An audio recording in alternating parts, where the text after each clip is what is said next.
Price controls are bad, and price gouging is good. Price controls, which are price floors and price ceilings, are bad economics. Number 1. Prices exist due to supply and demand. You cannot just raise your prices without losing all of your buyers. If a landlord raises their rent prices too high, they will lose customers to other more fairly priced buildings. On top of this, if profit margins for an entire sector were too high, this would actually incentivize new competitors to enter a very profitable market, which then again reduces price. Demand itself regulates price, preventing high prices. Number 2. Most businesses, including landlords, only have a profit margin of about 10%. Defenders of price controls often imagine that profit margins for all businesses are as high as 100%. Therefore, by setting price controls, they are just cutting down on windfall profits of rich corporations and returning money to the working class. This is why they view prices as exploitation. Rent control generally makes the business of apartment buildings an unprofitable business. This is why rent control ironically skyrockets rent prices. Number 3. Price gouging often occurs during short-term situations where supply and demand is extremely distorted. Price gouging during a natural disaster is actually a good thing. Prices are the best method to allocate products and services. For example, imagine there's a hurricane preparing to hit Florida. Person 1 has almost no water bottle supply.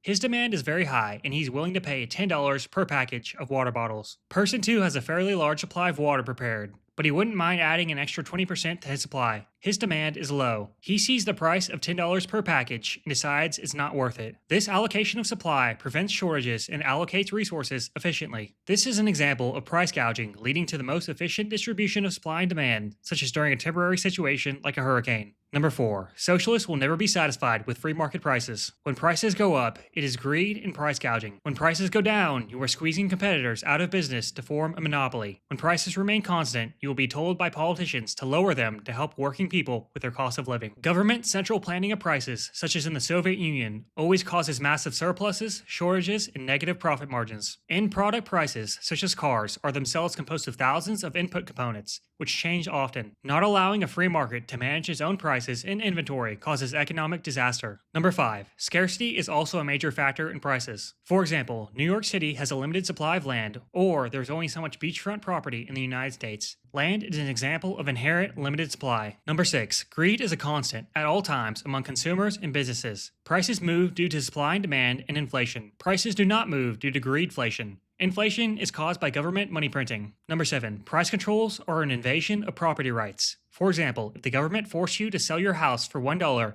you would see this as an invasion of your rights. Number 8. Prices improve due to supply-side economics. Because of John D. Rockefeller's oil production innovations, he reduced the price of kerosene oil from 58 cents a gallon to 8 cents a gallon.